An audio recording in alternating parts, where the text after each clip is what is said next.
നമ്മൾ വെള്ളത്തിൽ ഒന്നുകൂടെ കയറി സൗണ്ട് റേഞ്ചിങ് എക്വിപ്മെൻറ്റ് യൂസ് ചെയ്തിട്ട് പിന്നെ മാഗ്നറ്റോമീറ്റർ ഉപയോഗിച്ചിട്ട് അപ്പോൾ മൂന്നാമത്തെ ഒരു സ്പോട്ട് വീണ്ടും കിട്ടി. നമ്മുടെ ഒരു ഡ്രോൺ ഫ്ലൈ കുറച്ച് ചെയ്തപ്പോൾ ഇനിയൊരു സ്പോട്ട് കിട്ടി. അപ്പോൾ മൂന്നാമത്തെ സ്പോട്ട് നമുക്ക് റെഡിയായി. ഇപ്പോഴും നാലാമത്തെ ഐറ്റം എവിടെയാണ്, അത് കൂടിയുണ്ടോ സെപ്പറേറ്റോ അറിയാൻ പറ്റില്ല. 3 സ്പോട്ട് തന്നെയാണോ അതോ ഇനിയൊരു സ്പോട്ട് ഉണ്ടാവോ പറയാൻ പറ്റില്ല. ഈ 4 സ്പോട്ടിൽ നമ്മുടെ പ്രശ്നം ഏറ്റവും വലിയ പ്രശ്നമായിരുന്നു എവിടെയാണ് ട്രക്ക്. കാരണം ആ ട്രക്കിൻ്റെ അകത്ത് തന്നെ നമ്മുടെ അർജുനൻ ഉണ്ടെങ്കിൽ അവരെ റെസ്ക്യൂ ചെയ്യാനായിട്ട് ട്രക്ക് അറിയില്ലെങ്കിൽ നമുക്ക് ഡൈവേഴ്സിനകത്ത് പോകാൻ പറ്റില്ല. അപ്പോൾ ഇതെങ്ങനെ റൂൾ ഔട്ട് ചെയ്യും ടെക്നിക്കലി ആൻഡ് ലോജിക്കലി, ഈ രണ്ടും കൂടിയിട്ട് റൂൾ ഔട്ട് ചെയ്യാൻ പറ്റില്ല. അപ്പോൾ നമ്മൾ നോക്കിയപ്പോൾ ടവറിന് സർഫേസ് ഏരിയ ഒരുപാട് കുറവാണ്, ഹെവിയുമാണ്. അപ്പോൾ താഴെ വന്നതും സർഫേസ് ഏരിയ കുറവായ കാരണം വെള്ളത്തിന് അതിനെ പുഷ് ചെയ്യാൻ പറ്റില്ല. അപ്പോൾ മോസ്റ്റ് ലൈക്ലി ടവർ ഫസ്റ്റ് ആയിരിക്കും ഫോൾ ആവുന്നത്. റെയിലിംഗ് കുറച്ച് ഇങ്ങോട്ടായ കാരണം റെയിലിംഗ് ഫോൾ ആയിട്ട് അത് ഏറ്റവും അടുത്ത് ഫോൾ ആവണം. കാരണം ദൂരത്തിൽ അത്ര പോവില്ല, മണ്ണ് പെട്ടെന്ന് തന്നെ പിടിക്കും. ചിലപ്പോൾ അത് മണ്ണത്തിൻ്റെ അടുത്ത് മണ്ണത്തിന് താഴെ കവറായി കാണും. പിന്നെയാണ് ഒരു ട്രക്ക്, ഒരു ക്യാബിന്. ഇപ്പോൾ ഇന്നലത്തെ 2 സ്പോട്ട്സ് കിട്ടിയപ്പോൾ അതിൽ ഫസ്റ്റ് മോസ്റ്റ് പ്രോബബിൾ സ്പോട്ട് അതിൽ നമ്മൾ ഡ്രോൺ ഫ്ലൈറ്റ്സ് നടത്തി, കുറേ ഫ്ലൈറ്റ്സ് നടത്തി, അതിൻ്റെ സിഗ്നേച്ചർ ക്യാപ്ചർ ചെയ്തു. ആ സ്പോട്ടിൽ ഒരു റീസണബിൾ സ്ട്രോങ് സിഗ്നേച്ചർ കിട്ടി. പക്ഷേ അത് വെച്ചിട്ട് നമുക്ക് കൺഫേം ആയില്ല അത് ട്രക്ക് ആവാൻ ചാൻസ് ഉണ്ടോ ഇല്ലയോ. അപ്പോഴാണ് ഒന്നാമത്തെ 2 സെക്കൻഡ് ലഞ്ച് പോസ്റ്റ് ലഞ്ച് അവറിൽ നമ്മൾ വീണ്ടും റൺസ് നടത്തി on the 3rd spot, that is most bottom stream. അവിടെയാണ് നമുക്ക് മാക്സിമം സിഗ്നേച്ചർ കിട്ടിയത്. ഇന്ന് രാവിലത്തെ മാഗ്നറ്റോമീറ്ററിലും ഇപ്പോൾ ഉച്ചയ്ക്ക് ഇത് ഓട്ടിച്ചതും ഡ്രോണിന്. അപ്പോൾ അത് കാരണം ആ 3rd സ്പോട്ടിൽ ട്രക്കിൻ്റെ പൊസിഷനിങ് പോസിബിളി ഹയസ്റ്റ് ആണ് എന്നാണ് നമ്മുടെ ഇന്നത്തെ കൺക്ലൂഷൻ. പിന്നെ അവിടെ ആ ട്രക്കിൻ്റെ പൊസിഷൻ എത്താൻ കാരണം എന്തായിരിക്കും, അതാണ് പ്രശ്നം. ഇത്ര ദൂരത്ത് എങ്ങനെയാണ് ട്രക്ക് പോയി? അത് ഈ ട്രക്കിലെ ബാക്കിൽ ഓൾമോസ്റ്റ് 400 ലോഗ്സ് ലോഡഡ് ആയിരുന്നു, നന്നായി കെട്ടിയിട്ട്. അപ്പോൾ ഈ ട്രക്ക് റോൾ ഡൗൺ ആകുമ്പോൾ ഒന്ന് ലോഗ് സെപ്പറേറ്റ് ആയിട്ടില്ല, പിന്നെ ലോഗ് സെപ്പറേറ്റ് ആയി കാണും. ഇതിൻ്റെ ആൻസർ ഉണ്ടായിരുന്നില്ല നമ്മുടെ കയ്യിൽ till today afternoon. Log separate ആയില്ലെങ്കിൽ ആ ലോഗിന് നല്ല ബോയിൻസി ഉണ്ട്, ടയർസിന് നല്ല ബോയിൻസി ഉണ്ട്, ക്യാബിന് നല്ല ബോയിൻസി ഉണ്ട്, assuming cabin is not damaged. അപ്പോൾ ഇമ്മീഡിയറ്റ്ലി ട്രക്ക് സിങ്ക് ആവാൻ ചാൻസ് ഇല്ല. ഇത്ര ഫ്ലോട്ടിംഗ് വാട്ടറിൽ, ഫ്ലോയിങ് വാട്ടറിൽ കുറച്ച് ഇങ്ങനെ സബ്മേർജ് ആയി പോകാൻ നല്ല ചാൻസ് ഉണ്ട്. പക്ഷേ ഇന്ന് നമുക്ക് അറിവ് കിട്ടിയത് ഉച്ചയ്ക്ക് കുറേ ലോഗ്സ് ഓഫ് ഓൾമോസ്റ്റ് 500 ഡൗൺ സ്ട്രീമിൽ കുറേ ലോഗ്സ് ഇന്ന് കിട്ടിയിട്ടുണ്ട്. അപ്പോൾ അതിൻ്റെ അർത്ഥം ഈ ലോഗ് വെള്ളത്തിൽ പോയ ശേഷം ഈ ലോഗ് കയറി പൊട്ടിയിട്ട് ലോഗ് സെപ്പറേറ്റ് ആവാൻ തുടങ്ങി. പക്ഷേ കുറച്ച് നേരം ആ ലോഗ് സെപ്പറേറ്റ് ആയില്ല. അത്ര സമയം വരെ ട്രക്ക് ഇങ്ങനെ ഫ്ലോട്ടായി കാണും. അതാണ് കുറച്ചൊന്ന് ഡൗൺ സ്ട്രീം പോയിട്ട് അവിടെയാണ് നമുക്ക് മാക്സിമം അതിൻ്റെ സിഗ്നൽ കിട്ടുന്നത്. അപ്പോൾ ഈ ലോജിക്കും കിട്ടിയ സിഗ്നൽസും രണ്ടും കുറച്ച് മാച്ച് ആവുന്നു. ഗംഗാവലി പുഴയിൽ ഇറങ്ങുവാൻ നേവിക്ക് ഇപ്പോഴും ബുദ്ധിമുട്ടുള്ള ഒരു കാര്യമാണ്. കാരണം കുത്തൊഴുക്ക് ശക്തമാണ് പുഴയിൽ. അതിനാൽ തന്നെ നേവിയുടെ മുങ്ങൽ വിദഗ്ധർക്ക് ഇറങ്ങുവാൻ ഇതുവരെ കഴിഞ്ഞിട്ടില്ല. പക്ഷേ അതിന് മുൻപുള്ള കാര്യങ്ങളൊക്കെ ദൗത്യസംഘം ഇതിനകം ചെയ്തിട്ടുണ്ട്. അവിടെ ലോറിയുടെ കൃത്യമായ സ്പോട്ട് കണ്ടെത്തുവാൻ ഇന്നത്തെ ഡ്രോൺ പരിശോധനയിൽ കഴിഞ്ഞുവെന്നതാണ് ഏറ്റവും പ്രധാനപ്പെട്ട കാര്യം. ഇനി അറിയേണ്ടത് ഈ ലോറിക്കുള്ളിൽ അർജുനുണ്ടോ എന്നുള്ള കാര്യമാണ്. ക്യാബിനും അതുപോലെ ലോറിയുടെ ഭാഗവും തമ്മിൽ വേർപെട്ടിട്ടില്ല എന്ന കാര്യത്തിൽ ലോജിക്കലായിട്ട് ഒരു കൺക്ലൂഷനിൽ എത്തിക്കഴിഞ്ഞുവെന്നാണ് ഇന്ദ്രബാലൻ സാർ പറയുന്നത്. അതുകൊണ്ട് തന്നെ അത് കണക്കിലെടുത്തുകൊണ്ട് തന്നെയായിരിക്കും ഇനി നേവിയുടെ അടുത്ത നീക്കം വരാൻ പോകുന്നത്. എന്തായാലും ഇനി ഒരു തവണ കൂടി ഡ്രോൺ പരിശോധന നടത്തുകയാണ്. അത് ഇന്ന് രാത്രി തന്നെ ഉണ്ടാകും. മിഷൻ അർജുൻ തുടരും എന്ന് തന്നെയാണ് ദൗത്യ സംഘത്തിന്റെ തലവനായ ഇന്ദ്രബാലൻ പറഞ്ഞിരിക്കുന്നത്. എന്തായാലും ഇന്നത്തെ കൊണ്ട് ഈ ദൗത്യം അവസാനിക്കില്ല എന്ന കാര്യം ഉറപ്പായിരിക്കുകയാണ്. കാരണം നേവിയുടെ മുങ്ങൽ വിദഗ്ധർക്ക് ഗംഗാവലി പുഴയിൽ ഇറങ്ങണം, അവർക്ക് മുങ്ങിത്തപ്പണം. ഇക്കാര്യം ഇന്ന് എന്തായാലും സാധിക്കുകയില്ല. നാളെ ഒഴുക്ക് കുറയുകയാണെങ്കിൽ അവർക്ക് ഇറങ്ങാൻ സാധിക്കും. 3 സ്പോട്ടുകൾ ഇതിനകം കണ്ടെത്തി കഴിഞ്ഞിട്ടുണ്ട്. അതിൽ 2-3 സ്പോട്ടുകളിൽ അത് കരയിൽ നിന്നുള്ള അകലം അനുസരിച്ചാണ്. അതിൽ 3-ാമത്തെ സ്പോട്ടിലാണ് അർജുന്റെ ലോറി ഉള്ളത് എന്നാണ് ഇപ്പോഴത്തെ കൃത്യമായ നിഗമനം. 2-ാമത്തെ സ്പോട്ടിൽ നേരത്തെ ഒരു ടാങ്കർ ലോറി വീണിരുന്നു വെള്ളത്തിൽ. അതിൽ നിന്ന് ടാങ്കർ മാത്രം പുറത്തെടുത്തിരുന്നു. അതിന്റെ ക്യാബിൻ ബാക്കിയായിരുന്നു. ആ ക്യാബിനാണ് എന്നുള്ള വിശ്വാസമാണ്, എന്നുള്ള നിഗമനമാണ് ഇപ്പോഴുള്ളത്. അങ്ങനെ അതിനു മുൻപ് ഒരു സ്പോട്ട് കൂടി ഉണ്ടായിരുന്നു. അവിടെ ഒരു റോഡ് റെയിൽ അതാണുള്ളത്. അതൊരു ചെറിയ വസ്തുവായതുകൊണ്ട് തന്നെ അത് ഇഗ്നോർ ചെയ്തിട്ട് ബാക്കി 2 സ്പോട്ടുകളും അനലൈസ് ചെയ്യുകയായിരുന്നു ഇന്നുണ്ടായത്. ആ ഒരു പരിശോധന, ആ ഒരു ഡ്രോൺ പരിശോധനയുടെ അനലൈസ് ഇതാണ് അവിടെ നടന്നത്, ദൗത്യ സംഘത്തിൻ്റെത്. അക്കാര്യമാണ് ഇന്ദ്രബാലൻ വിശദീകരിച്ചത്. ലോറി എന്തായാലും കൃത്യമായിട്ട് സ്പോട്ട് ചെയ്തു കഴിഞ്ഞു. ഇനി ആ ലോറിയിൽ അർജുനുണ്ടോ ക്യാബിനിൽ എന്ന കാര്യമാണ് പരിശോധിക്കാൻ ബാക്കിയുള്ളത്. അതിനുശേഷം അവിടെ ഒഴുക്ക് കുറയുമ്പോൾ നേവിയുടെ മുങ്ങൽ വിദഗ്ധർക്ക് ഗംഗാവലി പുഴയിൽ ഇറങ്ങേണ്ടതുണ്ട്. അപ്പോൾ മാത്രമേ അടുത്ത ദൗത്യത്തിന്റെ ഒരു വിജയത്തിലേക്ക് പോവുകയുള്ളൂ. റോഡ് റെയിലിംഗ്, ടവർ, അർജുന്റെ ലോറി, ടാങ്കർ, ക്യാബിൻ, ഈ 4 വസ്തുക്കൾക്ക് വേണ്ടിയുള്ള പരിശോധനയാണ് ഇന്ന് നടന്നത്. അതിൽ 3 സ്പോട്ടുകളിൽ നിന്നാണ് ഡ്രോൺ വഴിയുള്ള സിഗ്നൽ കിട്ടിയത് എന്ന വളരെ പ്രധാനപ്പെട്ട കാര്യമാണ് ഇന്ന് ദൗത്യ സംഘത്തിന്റെ തലവൻ വിശദീകരിച്ചത്. ഒന്നാമത്തേത് റോഡിന്റെ റെയിലിംഗ് ആയിരുന്നു. അത് പുഴയോട് ചേർന്നുള്ള ഭാഗത്തു നിന്ന് തന്നെ കിട്ടി, ആ സിഗ്നൽ കിട്ടി. 2-ാമത്തേതും 3-ാമത്തേതുമാണ് വിലയിരുത്തേണ്ടി വന്നത്. അർജുന്റെ ലോറി, ടാങ്കറിന്റെ ക്യാബിൻ എന്നിവ കണ്ടെത്തുവാനുള്ള ശ്രമം നടന്നു. അതിൽ അർജുന്റെ ലോറിയിൽ ക്യാബിൻ വേർപെട്ടിട്ടുണ്ടോ എന്നുള്ള ഒരു സംശയം ഉണ്ടായിരുന്നു. അങ്ങനെ വേർപെട്ടിട്ടില്ല എന്ന കൃത്യമായ നിഗമനത്തിലേക്ക് എത്തുവാൻ കാരണം ഉച്ചയോടുകൂടി നദിയിൽ നിന്ന് മരക്കഷ്ണങ്ങൾ കിട്ടിയിരുന്നു. അത് ആ ലോറിയിൽ നിന്ന് വേർപെട്ടു പോയ തടിയാണ്. അങ്ങനെ ലോഡ് വേർപെട്ട് പോയി എന്നുള്ള കൃത്യമായ വിവരം കിട്ടിയതോട് കൂടിയാണ് പിന്നെ അടുത്ത നിഗമനത്തിലേക്ക് എത്തിയത്. ലോറി കുറച്ചുകൂടി ഡൗൺ സ്ട്രീമിലേക്ക് പോകുവാനുള്ള സാധ്യതയുണ്ട് എന്ന്. അപ്പോൾ 2-ാമത് കണ്ടെത്തിയ വസ്തു എന്ന് പറയുന്നത്, ലോഹവസ്തു എന്ന് പറയുന്നത്, നേരത്തെ വീണ്ടെടുത്ത ടാങ്കർ ലോറിയുടെ ക്യാബിനായിരുന്നു എന്ന നിഗമനത്തിലേക്കാണ് എത്തിയിരിക്കുന്നത്. അങ്ങനെ 3-ാമത്തെ, അതായത് നദിയിൽ കരയിൽ നിന്ന് ഏറ്റവും അകലെയായി കണ്ട വസ്തു, അതായത് ഏകദേശം 50 മുതൽ 60 മീറ്റർ വരെ അകലെയാണ്. അതായത് ആ ഒരു തുരുത്ത് നേരത്തെ കണ്ടിരുന്നു, 3 ഐലൻഡ് പോലെ രൂപപ്പെട്ടിരിക്കുന്ന മൺകൂനകൾ, അതിനോട് ഏറെ സമീപത്തായിട്ടാണ് ഈ ലോറി ഉള്ളത്. അർജുന്റെ ലോറി, അതിനെ ട്രക്ക് എന്നാണ് ദൗത്യസംഘം പറയുന്നത്. ഈ ലോറി കണ്ടെത്തുവാൻ, ഈ ലോറി ഉണ്ട് എന്നുള്ള സ്ഥാനം കണ്ടെത്തിയിരിക്കുന്നത്. അവിടെ ക്യാബിനും ലോറിയുടെ മറ്റു ഭാഗങ്ങളും തമ്മിൽ വേർപെട്ടിട്ടില്ല എന്ന നിഗമനത്തിൽ തന്നെയാണ് ഇനി ദൗത്യസംഘം മുന്നോട്ട് പോകുന്നത്. എന്തായാലും ദൗത്യം തുടരേണ്ടി വരുന്നു. കാരണം ഒഴുക്ക് ശക്തമാണ് നദിയിൽ. കനത്ത മഴ ഇന്ന് വൈകിട്ടും ഉണ്ടായിരുന്നു. അങ്ങനെ മിഷൻ അർജുൻ കണ്ടിന്യൂ ചെയ്യുന്നുണ്ട്. ഇപ്പോൾ നമ്മുടെ കൂടെ കേണൽ എസ് ഡിന്നി ചേരുന്നുണ്ട്. ഡിന്നി, ഇന്ന് ദൗത്യസംഘത്തിന്റെ പ്രവർത്തനത്തെക്കുറിച്ച് താങ്കളുടെ നിഗമനം എങ്ങനെയാണ്? ഇന്ന് ഒരു പക്ഷേ മുങ്ങൽ വിദഗ്ധർക്ക്, നേവിയുടെ മുങ്ങൽ വിദഗ്ധർക്ക് പുഴയുടെ അടിയിലേക്ക് പോയി അർജുനുണ്ടോ എന്നുള്ള കാര്യം കൺഫേം ചെയ്ത് ഒരുപക്ഷെ ലോറി ഉയർത്തുവാൻ കഴിഞ്ഞേക്കും എന്ന് പോലുമുള്ള ഒരു നിഗമനങ്ങൾ ഉണ്ടായിരുന്നു. പക്ഷേ കാലാവസ്ഥ വീണ്ടും ചതിച്ചു. അതുമാത്രമല്ല, വലിയ ഒഴുക്ക് വീണ്ടും ഉണ്ടായി. ഇതൊക്കെ തടസ്സമായി നിന്നല്ലോ. പക്ഷേ ആ ദൗത്യസംഘത്തിൻ്റെ പരിശോധന, ആ ഒരു സാങ്കേതിക വിദ്യ ഉപയോഗിച്ചുള്ള പരിശോധന, ബോർഡ് പരിശോധന, IBOD പരിശോധന, അത് വിജയിച്ചു എന്ന് തന്നെ കാണേണ്ടി വരില്ലേ? തീർച്ചയായിട്ടും നമ്മളെല്ലാവരും പ്രതീക്ഷിച്ച പോലെ ഒരു ഫൈനൽ റിസൾട്ട് എത്തിയില്ലെങ്കിലും ആ റിസൾട്ടിലേക്കുള്ള കുറച്ചുകൂടെ അടുത്ത് എത്തി എന്ന് വേണം നമുക്ക് ഇന്നത്തെ ഒരു ഓപ്പറേഷനെ കുറിച്ച് പറയാൻ സാധിക്കും. കാരണം നമ്മൾ രാവിലെ ഈ ഒരു ഓപ്പറേഷൻ സ്റ്റാർട്ട് ചെയ്യുന്ന സമയത്ത് തന്നെ മേജർ ഇന്ദ്രബാലൻ സർ പറഞ്ഞിരുന്നു, ബോർഡ് വെച്ചിട്ട് അവർക്ക് 2 മണിക്കൂർ ആവശ്യം വരും.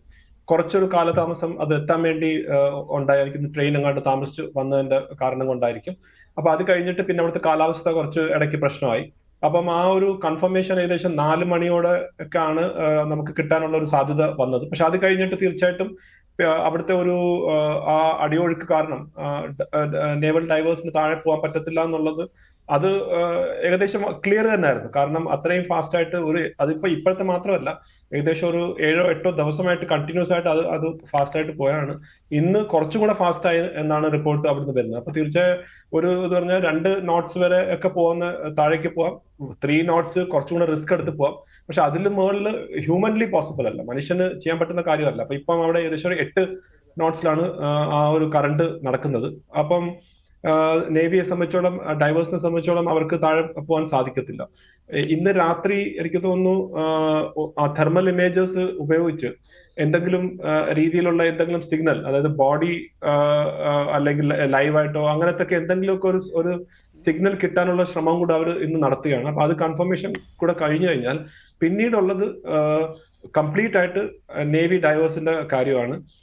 അവരാണ് പിന്നീട് താഴെ ഫിസിക്കലി പോയി ആ ക്യാബിൻ ഐഡന്റിഫൈ ചെയ്യുകയും ക്യാബിനിൽ അകത്ത് അർജുൻ ഉണ്ടോ എന്ന് കണ്ടെത്തുകയും അർജുൻ ഉണ്ടെങ്കിൽ അതിനെ അർജുന്റെ മുകളിലോട്ട് കൊണ്ടുവരാനുള്ള ശ്രമം നടത്തുകയും ചെയ്യും. പക്ഷെ അതാണ് ഏറ്റവും ഇപ്പം ഇമ്പോർട്ടന്റ് ആയിട്ടുള്ള കാര്യം. പക്ഷെ ഇപ്പോഴത്തെ കാലാവസ്ഥയുടെ ഒരു പ്രശ്നമുണ്ട്. നാളെയും ഓറഞ്ച് അലേർട്ട് ആണ് എന്നുള്ളൊരു സൂചന ഇന്ന് വന്നിരുന്നു. അപ്പം നമുക്ക് എല്ലാം ക്ഷമയോടെ കാത്തിരിക്കാൻ മാത്രമേ പറ്റൂ. ശ്രീ മഞ്ജുഷ്, ഈ ഒരു സമയത്ത് കൃത്യമായിട്ട് ഒരു ടൈം ഫ്രെയിം പറയാൻ വളരെ ബുദ്ധിമുട്ടായിരിക്കും. പക്ഷേ കേണൽ ഡിന്നി, പക്ഷേ ഇവരുടെ ഈ ദൗത്യ സംഘത്തിന്റെ നിഗമനത്തെ കുറിച്ച് താങ്കൾ എന്താണ് പറയുന്നത്? ഇവർക്ക് ഉച്ചയ്ക്ക് ഈ ഐബോർഡ് പരിശോധന തുടങ്ങിക്കഴിഞ്ഞതിന് ശേഷം കിട്ടുന്ന മെസ്സേജുകളിൽ ആ മെസ്സേജുകൾ വായിച്ചാൽ വ്യക്തമായിരുന്നു ഇത് ആ ക്യാബിനും അതുപോലെ തന്നെ ലോറിയുടെ മറ്റു ഭാഗങ്ങളും തമ്മിൽ വേർപെട്ടിട്ടുണ്ടോ എന്നുള്ള കാര്യത്തിലുള്ള സംശയം ഉണ്ടായിരുന്നു ദൗത്യ സംഘത്തിന്. അതുപോലെ തന്നെ ഒരു ക്യാബിൻ കൂടി നദിയിലുള്ളത് ഈ പരിശോധനയിൽ ഒരു വഴിതെറ്റിക്കുന്ന ഒരു കാര്യം കൂടിയായിരുന്നുവല്ലോ. ഈ ടാങ്കർ ലോറിയുടെ ടാങ്കർ മാത്രം കണ്ടു, പക്ഷേ ക്യാബിൻ കണ്ടെത്തിയിരുന്നില്ല അന്ന്. അപ്പോൾ ആ ക്യാബിനുമുണ്ട്. അപ്പോൾ 2 ക്യാബിനായി നദിയിൽ. അപ്പോൾ ഒരു ക്യാബിൻ മാത്രമായിട്ടുള്ളത് എങ്കിൽ അത് അർജുൻ്റെ ലോറിയുടെ ക്യാബിനാണോ എന്നുള്ള സംശയം സ്വാഭാവികമായിട്ടും വരും. പക്ഷെ ഉച്ചയോടുകൂടി തടികൾ കിട്ടിയതോടുകൂടി ഈ മൂന്നാമതായി കണ്ടത്, അതായത് ഡൗൺ സ്ട്രീമിൽ മൂന്നാമതായി കണ്ട ഹെവി ആയിട്ടുള്ള ഒബ്ജക്റ്റ്, അപ്പോൾ 2ഉം 3ഉം ഒബ്ജക്റ്റുകൾ തമ്മിൽ വലിയ വ്യത്യാസമുണ്ടായിരുന്നു സിഗ്നലിൻ്റെ കാര്യത്തിൽ. അപ്പോൾ രണ്ടാമത് കണ്ടത് കുറച്ചുകൂടി ലൈറ്റായ ഒരു ഒബ്ജക്റ്റ് ആണെന്നും മൂന്നാമത് കണ്ടത് ഹെവി ആയിട്ടുള്ള ഒബ്ജക്റ്റ് ആണെന്നും ഉള്ള നിഗമനത്തിലേക്ക് എത്തുകയായിരുന്നു ദൗത്യ സംഘം. അങ്ങനെയാണ് രണ്ടാമത് കണ്ടത്, ഡൗൺ സ്ട്രീമിൽ രണ്ടാമതായി കണ്ടത് അത് ആ ക്യാബിൻ മാത്രമുള്ള ആ ടാങ്കറിൻ്റെ ക്യാബിൻ മാത്രമാണ് എന്നും മൂന്നാമത് കണ്ടിരിക്കുന്നത് ഹെവി ഒബ്ജക്റ്റ്, അതായത് അർജുൻ്റെ ലോറിയാണ് എന്നുള്ള നിഗമനത്തിലേക്കും വന്നത്. അത് തെറ്റാനുള്ള സാധ്യത ഇപ്പോൾ കാണുന്നില്ലല്ലോ. മറ്റ് ഒബ്ജക്റ്റുകൾ അങ്ങനെ ഹെവി ആയിട്ടുള്ളത് നദിയിലേക്ക് പോയിട്ടുമില്ല. പിന്നെയുള്ളതൊരു ഇലക്ട്രിക് ടവറാണ്. പിന്നെ ഇന്ദ്രബാലൻ സാർ പറയുന്നുണ്ടായിരുന്നു ആ ഒരു റോഡിൻ്റെ റെയിലിംഗ്, അത് വളരെ ലൈറ്റായിട്ടുള്ള ഒരു ഒബ്ജക്റ്റാണ്. അത് പുഴയോട് ചേർന്ന് തന്നെ വീണ് അത് പിന്നെ അങ്ങോട്ട് മൂവ് ആയിട്ടില്ല, അവിടെ തന്നെ കിടക്കുകയാണ്, മണ്ണിൽ പുതഞ്ഞു കിടക്കുകയാണ് എന്നുമാണ്. ഇത് കൃത്യമായ ഒരു നിഗമനമായിട്ട് തന്നെ താങ്കൾ കാണുന്നില്ലേ? പലതവണ അനലൈസ് ചെയ്താണ്, അത് ലോജിക്കലായുള്ള അനലൈസിങ്ങും ഉണ്ടായിരുന്നു, ശാസ്ത്രീയമായ വിശകലനവും ഉണ്ടായിരുന്നു. രണ്ടിൻ്റെയും അടിസ്ഥാനത്തിലാണ് ഇങ്ങനെ ഒരു നിഗമനത്തിലേക്ക് എത്തിയിരിക്കുന്നത്. അത് തെറ്റാൻ സാധ്യത കാണുന്നില്ലല്ലോ. ഇല്ല, നമുക്ക് ഇപ്പം അത് തെറ്റാൻ സാധ്യത ഇല്ല എന്ന് തന്നെ പറയേണ്ടി വരും. കാരണം സാറ് പറഞ്ഞ പോലെ അതിനകത്തൊരു ലോജിക് ഉണ്ട്. കാരണം ആ ടവർ അത് അവിടെ തന്നെ വീണ് എന്നുള്ള രീതിയിൽ, കാരണം അതിന് വെയിറ്റ് അത്രയും ഇല്ലാത്തതുകൊണ്ട് അത് അവിടെ തന്നെ, അതിന്റെ സർഫേസ് ഏരിയ കുറവായതുകൊണ്ട് അത് അവിടെ തന്നെ വീണു. റെയിലിന്റെ കാര്യമായാലും ശരി, അത് അവിടെ തന്നെ വീണു എന്നുള്ളതാണ്. അപ്പൊ അതാണ് ശ്രീ മഞ്ജുഷ്, നമുക്ക് ആദ്യത്തെ ഒരു നേവിയുടെ ഒരു സോനാർ റിപ്പോർട്ടൊക്കെ വന്നപ്പം അത് കണ്ടത് ഈ 2 കാര്യങ്ങളായിരിക്കാം. അത് കഴിഞ്ഞിട്ടാണ് പിന്നീടാണ് വേറൊരു 20 മീറ്റർ അകലെ ഒരു ഒബ്ജക്റ്റ് ഉണ്ട് എന്നുള്ള രീതിയിലേക്ക് നമുക്ക് ഇൻപുട്സ് കിട്ടിയത്. അത് കഴിഞ്ഞിട്ട് ഇന്ന് ഇപ്പം ഈ ഒരു IBOD ഉപയോഗിച്ചുകൊണ്ട് മാത്രമാണ് ഈ ഒരു എക്സ്ട്രാ ക്യാബിൻ കൂടെ ഉണ്ടായിരുന്നു. അപ്പൊ ആ രണ്ടിലും ഏതാണ് എന്നുള്ള ഒരു കൺഫ്യൂഷൻ വരെയും ഈ എക്യുപ്മെന്റ് യൂസ് ചെയ്തുകൊണ്ടാണ് കൃത്യമായിട്ട് അവർക്ക് ഒരു ഫൈനൽ ഒരു ഡിസിഷനിലേക്ക് അല്ലെങ്കിൽ ഒരു ജഡ്ജ്മെന്റിലേക്ക് എത്താൻ പറ്റിയത്. അതായത് ഈ ഒരു ലൊക്കേഷനിലാണ് അർജുൻ ഓട്ടിച്ച ആ ട്രക്ക് വിത്ത് എൻറ്റയർ ബോഡി, അതായത് ക്യാബിനും അതിന്റെ കംപ്ലീറ്റ് ബോഡി ആയിട്ടുള്ള എല്ലാം ഉണ്ടെന്നുള്ളത് അവര് കണ്ടെത്തിയത്. അതിനകത്ത് അവർ ആ കമ്പനിയായിട്ട് ഡിസ്കസ് ചെയ്തു, ബെൻസുമായിട്ട് ഡിസ്കസ് ചെയ്തു. അപ്പൊ അവരുടെ നിഗമനത്തിൽ അങ്ങനെ പോകാനുള്ള സാധ്യതയില്ല. കാരണം അത് ഒരു ബിൽഡാണ്, സെപ്പറേറ്റ് ആയിട്ടുള്ള ഒരു ക്യാബിൻ അല്ല. അങ്ങനെ പല കാര്യങ്ങളും വെച്ചിട്ട് പിന്നീട് ആ തടിക്കഷ്ണങ്ങളെ കിട്ടിയപ്പോഴത്തേക്ക് ഏകദേശം ഒരു കൺഫർമേഷൻ കിട്ടി. ഇത് അതായത് ഈ തടിയുടെ പതുക്കെ തടി പൊയ്ക്കൊണ്ടിരുന്നപ്പോഴാണ് അത് ഫ്ലോട്ട് ചെയ്ത് കുറച്ച് ഉള്ളിലോട്ട് വന്നത്. കാരണം ഇപ്പം ഏകദേശം ഒരു 60 മീറ്റർ റോഡിൽ നിന്ന് ഉള്ളിലേക്കാണ് ഈ ട്രക്ക് കിടക്കുന്നത്. അപ്പൊ തീർച്ചയായിട്ടും എനിക്ക് തോന്നുന്നു ഇന്നത്തെ അസസ്മെന്റ് വളരെ കറക്റ്റ് ആയിട്ട് ഇതുവരെ നമുക്ക്, അതായത് ഒരു പ്രത്യേകിച്ച് വേറൊരു ആംഗിളിലും ചിന്തിക്കാൻ പറ്റാത്ത ഒരു രീതിയിൽ തന്നെയാണ് ആ അസസ്മെന്റ് വന്നേക്കുന്നത്. അത് കൃത്യമായിട്ടുള്ള ഒരു അസസ്മെന്റ് ആണ് ആസ് ഓഫ് നൗ. പക്ഷെ ഒരു കാര്യം കൂടി ഉണ്ടല്ലോ, ഈ ക്യാബിനിൽ അർജുൻ ഉണ്ടോ എന്ന് കണ്ടെത്തുവാൻ അത് ഇതുവരെ കഴിഞ്ഞിട്ടില്ലല്ലോ. ഇപ്പോൾ ഈ ബോഡി ഹീറ്റ് നോക്കി, അപ്പോൾ പക്ഷേ അത് നെഗറ്റീവാണ് കാണിച്ചത്, അങ്ങനെ കണ്ടെത്തുവാൻ കഴിഞ്ഞില്ല. അതിനുവേണ്ടി മാത്രമായിട്ടാണല്ലോ ഇപ്പോൾ രാത്രിയിലുള്ള ഡോൺ പരിശോധന കൂടി നടത്താൻ പോകുന്നത്. അത് കുറഞ്ഞ താപനിലയിൽ അത്തരമൊരു പരീക്ഷണം കൂടി നടത്തുകയാണ്. പക്ഷേ ഇത് എത്രമാത്രം സാധ്യമാകുന്ന ഒന്നാണ്? ഒരു ക്യാബിനിൽ എന്തെങ്കിലും ഒരു ഒബ്ജക്റ്റ് ഉണ്ടോ എന്നുള്ള കാര്യത്തിൽ കൃത്യമായിട്ട് ഒരു നിഗമനത്തിലേക്ക് വരുവാൻ ഈ പരിശോധന കൊണ്ട് സാധ്യമാണോ ഇല്ലയോ? നേരത്തെ ഇന്ദ്രപാൽ സാറിൻ്റെ ഒരു ഇൻ്റർവ്യൂ ഞാൻ കണ്ടിരുന്നു. ഈ ബോഡി ഹീറ്റ് ഇല്ല എങ്കിൽ മറിച്ചുള്ള ഒരു സാധ്യത ഉണ്ടോ ഇല്ലയോ എന്നുള്ള കാര്യം, അങ്ങനെ ഒരു കൺഫർമേഷനിലേക്ക് വരിക ബുദ്ധിമുട്ടാണ്. അത് പിന്നീട് പോയി നോക്കേണ്ടി, അങ്ങനെ ഒരു ഡൈവ് ചെയ്ത് നോക്കി ക്യാബിനിൽ ഉണ്ടോ എന്ന് ഉറപ്പ് വരുത്തേണ്ടി വരുമെന്ന്. അങ്ങനെയാണോ? എങ്ങനെയാണ് അതിൻ്റെ ഒരു വിശകലനം നടത്തുക സാധ്യമാകുന്നത്? അതെ, ഞാൻ അങ്ങനെ തന്നെയാണ് മനസ്സിലാക്കിയത്. അതായത് ഇതൊരു ബോഡി ഈ ഒരു ക്യാബിന്റെ അകത്താണെങ്കിൽ അത് കുറച്ച് ഡിഫിക്കൽട്ടാണ് അതിന്റെ തെർമൽ ഇമേജ് വെച്ച് കണ്ടുപിടിക്കാൻ. കാരണം ആ വണ്ടിയുടെ തന്നെ പല ടെമ്പറേച്ചർ വേരിയേഷൻസ് ഒക്കെ കാണും. പക്ഷേ ഇപ്പം അവർ ട്രൈ ചെയ്യുന്ന ഈ രാത്രി ആകുമ്പോൾ ആ ടെമ്പറേച്ചേഴ്സ് എല്ലാം അവിടെ താഴ്ന്നു വരും. അപ്പൊ എന്തെങ്കിലും രീതിയിലുള്ള ഹീറ്റ് ആയിട്ടുള്ള എന്തെങ്കിലും ഒരു വേരിയേഷൻ ഉണ്ടെങ്കിൽ അതിനെ പിക്കപ്പ് ചെയ്യാനുള്ള ഒരു ശ്രമമാണ് നടത്തുന്നത്. പക്ഷെ ഇന്ദ്രപാലൻ സാർ നേരത്തെ തന്നെ പറഞ്ഞ പോലെ അത് വളരെ ഒരു ഡിഫിക്കൽട്ടാണ് ഒരു എക്സാക്ട്ലി കൺഫേം ചെയ്യാനോ അല്ലെങ്കിൽ ഡിനൈ ചെയ്യാനോ. അത് നമുക്ക് കൺഫേം ചെയ്യാനും പറ്റത്തില്ല, ഉണ്ടെന്നും പറയാൻ പറ്റത്തില്ല, ഇല്ലെന്നും പറയാൻ പറ്റാത്ത ഒരു സാഹചര്യമാണ്. കാരണം നമുക്കറിയാം ഒരു 10 ദിവസമൊക്കെ ആകുമ്പോഴത്തേക്ക് ബോഡിയിൽ നിന്ന് അങ്ങനെ ടെമ്പറേച്ചറോ മറ്റു കാര്യങ്ങളൊന്നും അങ്ങനെ ഇല്ലാതെ വരുന്ന സാഹചര്യമാണെങ്കിൽ ഇറ്റ് ഈസ് വെരി ഡിഫിക്കൽട്ട്, വളരെ ഡിഫിക്കൽട്ടാണ് അത് ജഡ്ജ് ചെയ്യാൻ അല്ലെങ്കിൽ അത് പിക്കപ്പ് ചെയ്യാൻ ഈ തെർമൽ ഇമേജസ് ഉപയോഗിച്ച് കഴിഞ്ഞാൽ. അപ്പൊ രാത്രി പക്ഷെ അവർ ഒരു ചാൻസും വിടണ്ട എന്നുള്ള രീതിയിലാണ് ശരിയാണ്, ഒരു ചാൻസ് വിടണ്ട എന്ന് തന്നെയാണ്. ദൗത്യ സംഘം വളരെ കാര്യക്ഷമമായിട്ട് തന്നെ ഇക്കാര്യത്തിൽ മുന്നോട്ട് പോകുന്നുണ്ട്. അത് മാത്രമല്ല കാലാവസ്ഥ വളരെ പ്രതികൂലമായിട്ട് തന്നെയാണ് ഇപ്പോൾ നിൽക്കുന്നതും. ഇതിൽ ഇന്ദ്രപാൽ സാറിന് നേവിയുടെ കാര്യത്തിൽ അവരുടെ വിശദീകരണങ്ങൾ നൽകുവാൻ ബുദ്ധിമുട്ടുണ്ട്. പക്ഷേ നേവിയിൽ നിന്ന് കിട്ടിയ അവരുടെ വിശദീകരണം അനുസരിച്ച് ഇന്ന് ഉച്ചയോടുകൂടിയും ഇക്കാര്യങ്ങൾ വന്നിരുന്നു. ഒഴുക്ക് വളരെ ശക്തമായിട്ട് തന്നെ തുടരുകയാണ്. ഒരു 2 to 3 knots അതുവരെയെങ്കിലും ഒഴുക്ക് കുറഞ്ഞില്ല എങ്കിൽ മുങ്ങൽ വിദഗ്ധരെ വിടുക എന്നുള്ളത് വളരെ റിസ്ക്കിയാണ്. അത് ചെയ്യാൻ പറ്റില്ല, അത് അപകടകരമാണ്, ജീവന് ഭീഷണിയാണ്. അതുകൊണ്ട് അത് ചെയ്യില്ല. 7 നോട്ടിക്കൽ മൈൽസ് വരെയൊക്കെ 7 നോട്ട്സ് വരെയൊക്കെ മുകൾ തട്ടിൽ പോലും ഒഴുക്കുണ്ടായിരുന്നു. ഇന്ന് ഒരു 10 മണി 11 മണി സമയം, ആ സമയത്ത് വിളിക്കുമ്പോൾ നേവിയുടെ ഒരു വിശദീകരണം കിട്ടുന്ന സമയത്ത്, അങ്ങനെ വരുമ്പോൾ താഴെ തന്നെ അടിത്തട്ടിൽ അതിനേക്കാൾ ഏകദേശം ഒരു 2-3 നോട്ട്സ് കൂടുതലാണല്ലോ. ഒരു 9-10 നോട്ട്സ് എങ്കിലും അടിയൊഴുക്കുണ്ടാവും. അത് ഒരിക്കലും പറ്റാത്ത കാര്യമാണല്ലോ. ഇന്ന് പകൽ മുഴുവനും നേവിയുടെ സംഘം ഈ മഴ ശക്തമാകുന്നത് വരെ ഉണ്ടായിരുന്നു, പുഴയിൽ ഉണ്ടായിരുന്നു. പക്ഷേ അവർക്ക് ഇറങ്ങാൻ പറ്റുന്ന സാഹചര്യമാണോ എന്നവർ നോക്കുന്നുമുണ്ടായിരുന്നു. പക്ഷേ സാധ്യമല്ല. പക്ഷേ താങ്കളിപ്പോൾ പറഞ്ഞതനുസരിച്ച് ശരിയാണ്, ഓറഞ്ച് അലർട്ട് വീണ്ടും പ്രഖ്യാപിച്ചിരിക്കുകയാണ്.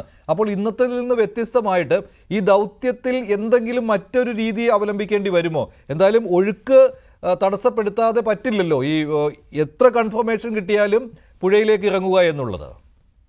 അത് തന്നെയാണ് ശ്രീ മഞ്ജുഷ്. എനിക്ക് തോന്നുന്നു അവർ ഓൾറെഡി അങ്ങനെ ഒരു പ്ലാൻ ബിയെ കുറിച്ച് ഇന്നലെ സംസാരിക്കുന്നത് കേട്ടു. പക്ഷെ അത് ഇന്ന് സംസാരിക്കുന്നത് ഞാൻ കേട്ടില്ല.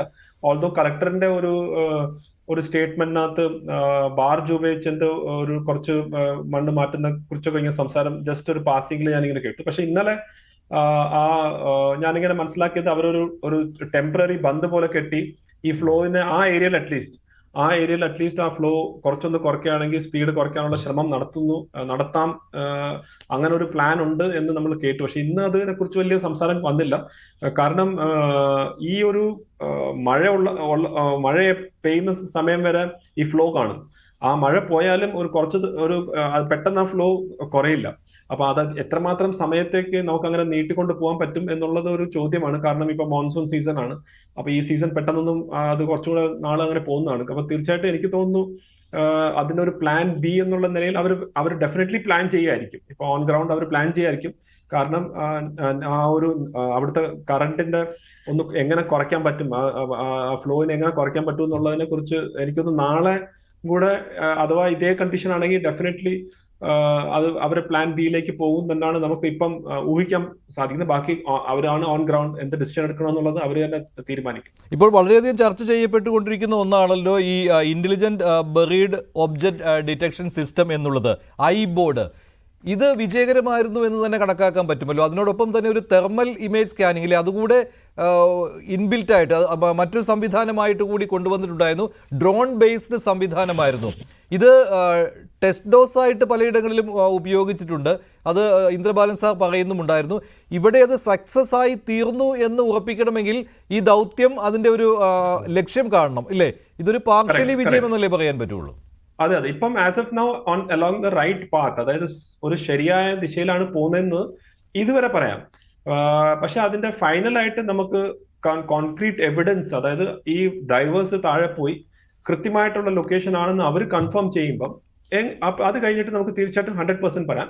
ഇപ്പോഴും നമ്മൾ അതിനെ ഡൗട്ട് ചെയ്യല്ല, പക്ഷെ അവർ തന്നെ ഈ ഉപയോഗിക്കുന്ന ആളുകൾ തന്നെ അതിനെ പ്രൂഫായിട്ട് അത് കാണുമ്പോൾ മാത്രമേ അവർ 100% അവരും അത് എഗ്രി ചെയ്യത്തുള്ളൂ.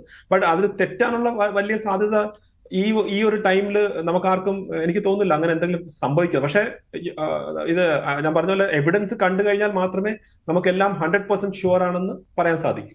അതെ, ആസ് ഓഫ് നൗ ഇവരുടെ ഒരു നിരീക്ഷണങ്ങൾ ശരിയായി തന്നെയാണ് മുന്നോട്ട് പോകുന്നതെന്ന് നമുക്ക് അനുമാനിക്കാം. കാരണം 4 ലോഹ വസ്തുക്കളാണ് നദിയിൽ വീണതായി സംശയമുണ്ടായിരുന്നത്. അതിലൊന്ന് റോഡ് റെയിലായിരുന്നു, അതൊരു ചെറിയ ലോഹ വസ്തുവായിരുന്നു. അതെന്തായാലും നദിയോടടുത്ത് തന്നെ വീണിട്ടുണ്ട് എന്നാണ് ഈ പറയുന്ന ഐബോർഡ് പരിശോധനയിൽ നിന്ന് വ്യക്തമായിട്ടുള്ളത്.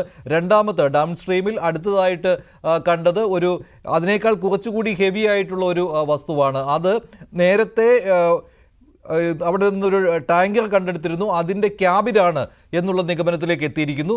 മൂന്നാമത് ഡൗൺ സ്ട്രീമിൽ കണ്ടെത്തിയിരിക്കുന്നു. അത് ഏകദേശം 50 മീറ്ററോളം കരയിൽ നിന്ന് അകലെയാണ്, 50 മുതൽ 60 മീറ്ററോളം അകലെയാണ് കണ്ടെത്തിയിരിക്കുന്നത്.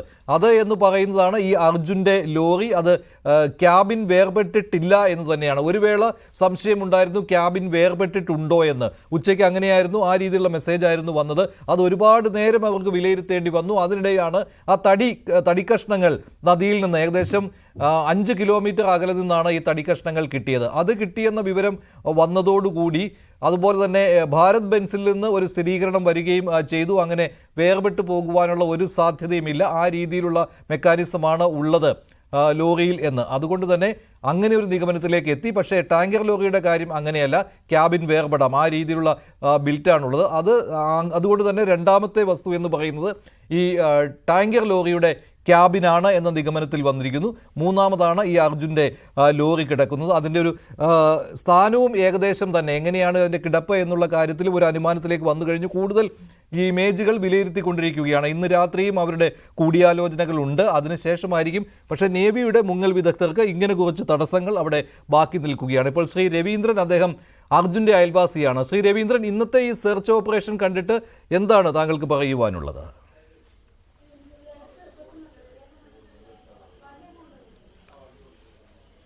നമുക്ക് ഇന്ന് ഒരു പ്രതീക്ഷയോട് കാത്തിരുന്നായിരുന്നല്ലോ. കാരണം നമ്മൾ ഇന്നലെ തന്നെ ട്രക്ക് ഉള്ള സ്ഥലം ഐഡൻറ്റിഫൈ ചെയ്തു, അതിനുള്ള എക്യുപ്മെൻറ്റ്സ് എല്ലാം ഇന്ന് അറേഞ്ച് ചെയ്തു.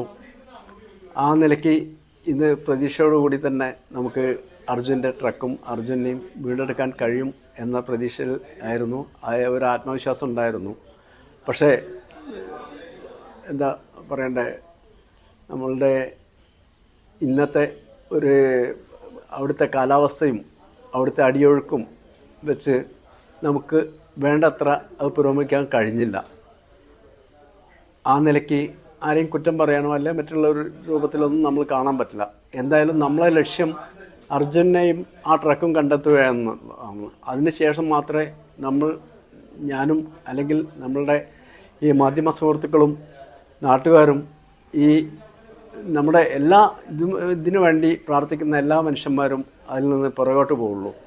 അതുകൊണ്ട് നമുക്കെന്തായാലും സാങ്കേതിക കാരണങ്ങളാൽ പല പ്രയാസങ്ങളും പ്രശ്നങ്ങളും ഉണ്ടെങ്കിൽ പോലും അതിൽ നിന്ന് ആരും പിന്നോട്ട് പോയിട്ടില്ല. അതൊരു വലിയ ശുഭാപ്തി വിശ്വാസമാണ്.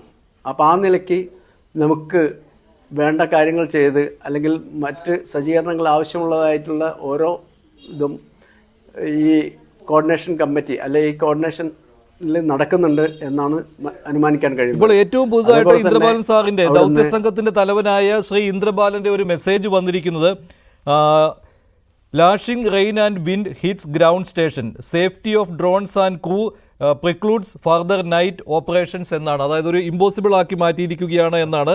രാത്രിയിലും ഡ്രോൺ ഓപ്പറേഷൻ തുടരുമെന്നായിരുന്നു നേരത്തെ അറിയിച്ചിരുന്നത്. പക്ഷേ കനത്ത മഴയാണ്, കനത്ത കാറ്റാണ് പ്രദേശത്ത്. അതിനാൽ തന്നെ അത് ഇമ്പോസിബിൾ ആയുള്ള ഒരു കാര്യമായി മാറിയിരിക്കുന്നു എന്നാണ്. കേണൽ എസ് ഡിന്നി, താങ്കളുടെ ഒരു വിലയിരുത്തൽ. ഇനിയിപ്പോൾ അത് ഈ ഡ്രോൺ ഓപ്പറേഷൻ എന്ന് പറയുമ്പോൾ അത് ഒരു തവണ കൂടി ഇങ്ങനെ ബോഡി ഹീറ്റിന്റെ അന്വേഷണമായിരുന്നുവല്ലോ, പക്ഷേ അത് കാലാവസ്ഥ അതിന് തടസ്സം നിൽക്കുകയാണ്.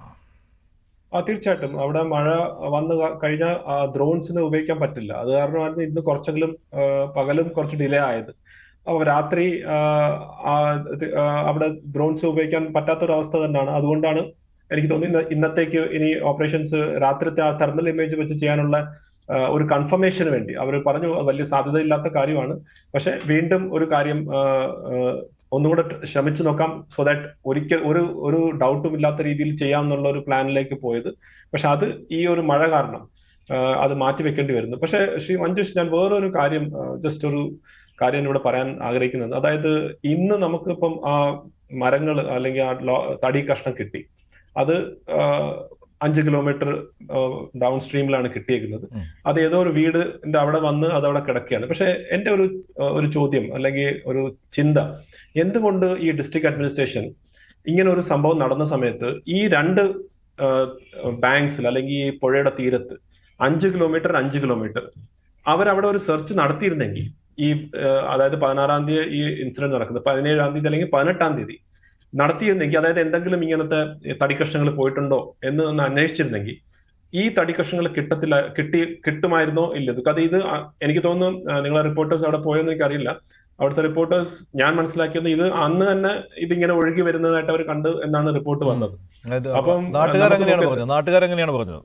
അതെ, നാട്ടുകാർ അങ്ങനെയാണ് പറഞ്ഞത്. അപ്പൊ ഈ ഇൻപുട്സ് അവിടുന്ന് ഒരു 5 കിലോമീറ്ററിന്റെ വ്യത്യാസമേ ഉള്ളൂ. അത് വലിയൊരു ഡിസ്റ്റൻസ് ഒന്നും അല്ല, രാവിലെ നടക്കാൻ പോകുന്ന ഡിസ്റ്റൻസ് മാത്രമേ ഉള്ളൂ. അപ്പൊ ആ ഡിസ്റ്റൻസിൽ പോയി ഈ പുഴയുടെ തീരത്തൂടെ പോയിരുന്നെങ്കിൽ ഈ തടിക്കഷ്ണം അവിടെ കണ്ട് എന്നുള്ളതും ആ തടിക്കഷ്ണം ഇതേ ലോറിയുടെ ആണെന്നെങ്കിൽ നമ്മൾ ഈ ഇത്രയും ഫോക്കസ് കരയിൽ ചെയ്യേണ്ട ആവശ്യം വരത്തില്ലായിരുന്നു. അന്നേ നമുക്കത് പുഴയിലേക്കുള്ള ഫോക്കസ് കൊണ്ടുവരാമായിരുന്നു. അതൊരു എന്റെ ഒരു ചോദ്യമാണ്. അതായത് എന്റെ ഒരു ഡൗട്ടാണ്, അല്ലെങ്കിൽ എന്റെ ഇതാണ്. അല്ല, ആദ്യ ദിവസങ്ങളിൽ ചില അനാസ്ഥ ഉണ്ടായിരുന്നു ഇക്കാര്യത്തിൽ. നേവിയുടെ ഒരു വിശദീകരണം ആദ്യ ദിവസങ്ങളിൽ ഉണ്ടായിരുന്നു, ഞങ്ങളോട് പറഞ്ഞ കാര്യങ്ങൾ ഞങ്ങൾ ചെയ്തു എന്നുള്ളത് അല്ലെ? നേവിയുടെ ഔദ്യോഗിക വിശദീകരണം അത് വന്നിരുന്നു. അതൊരു 2-3 ദിവസം അവരത് ആ ഒരു ദൗത്യം നിർവഹിച്ചതിന് ശേഷം അവർ പിന്നെ പോവുകയായിരുന്നു. പിന്നെ അവരെ വിളിച്ചത് വെള്ളിയാഴ്ചയാണ്. അതെ. അപ്പൊ ഡിസ്ട്രിക്ട് അഡ്മിനിസ്ട്രേഷൻ അവരുടെ ഒരു റവന്യൂ ഒഫീഷ്യൽസോ ആരെങ്കിലും പോലീസിനെ വിട്ടാലും ഈ ഇപ്പം സാധാരണ ഗതിയിൽ നമുക്കറിയാം ഈ നാട്ടുപ്രദേശമൊക്കെ ഇങ്ങനത്തേക്ക് ഈ വെള്ളത്തിൽ പൊങ്ങി ഇങ്ങനെ വരുന്ന തടിക്കഷ്ണങ്ങളൊക്കെ എടുത്ത് ആളുകൾ വെക്കാറുണ്ട്. ആളുകൾ അത് പിന്നീട് അത് ഉപയോഗിക്കാനോ അല്ലെ അങ്ങനത്തെ ഒരു സാധാരണ നാട്ടുപ്രദേശത്ത് അങ്ങനത്തേക്കുള്ള രീതിയുണ്ട്. അപ്പൊ അതെടുത്ത് വെച്ചിട്ടുണ്ടെങ്കിൽ നമുക്ക് ഈ പുഴയുടെ ഉള്ളിൽ നമുക്ക് ചിലപ്പോൾ തടി കാണാൻ സാധിക്കില്ല. പക്ഷെ സൈഡിൽ ഡെഫിനറ്റ്ലി ആരെങ്കിലും അവരറിയുന്നില്ലല്ലോ ഇങ്ങനത്തെ ഒരു സംഭവമാണെന്നുള്ളത്. അവർ വിചാരിക്കുന്നത് എവിടുന്ന് ഒഴുകി വരുന്നെന്നുള്ള രീതിയിലല്ലേ അവരും അറിയുന്നത്. അപ്പൊ അങ്ങനെ ഒരു ചെറിയൊരു വിഷമവും ചെറിയൊരു എന്താ പറയാ ഒരു ലാക്ക് ഓഫ് കോർഡിനേഷന്റെ ഒരു ഇഷ്യൂ അവിടെ ഉണ്ടായിരുന്നു എന്നുള്ളത് അങ്ങ് പറഞ്ഞ പോലെ ആ ഒരു വിഷയം തന്നെയാണ് ഇവിടെ. ശരി, ശ്രീ രവീന്ദ്രൻ, താങ്കൾ പറഞ്ഞു വന്ന സമയത്താണ് ഇന്ദ്രബാലൻ സാറിന്റെ ഒരു മെസ്സേജ് വന്നത്. അതിനകത്താണ് അദ്ദേഹം ഈ വലിയ മഴയും കാറ്റും ഉള്ളത് കൊണ്ട് തന്നെ രാത്രിയിലെ ഡ്രോൺ പരിശോധന അത് മുന്നോട്ട് കൊണ്ടുപോകാൻ പറ്റുന്നില്ല എന്ന് പറഞ്ഞത്. താങ്കൾ തുടർന്നുള്ളൂ പറഞ്ഞു വന്ന കാര്യങ്ങൾ.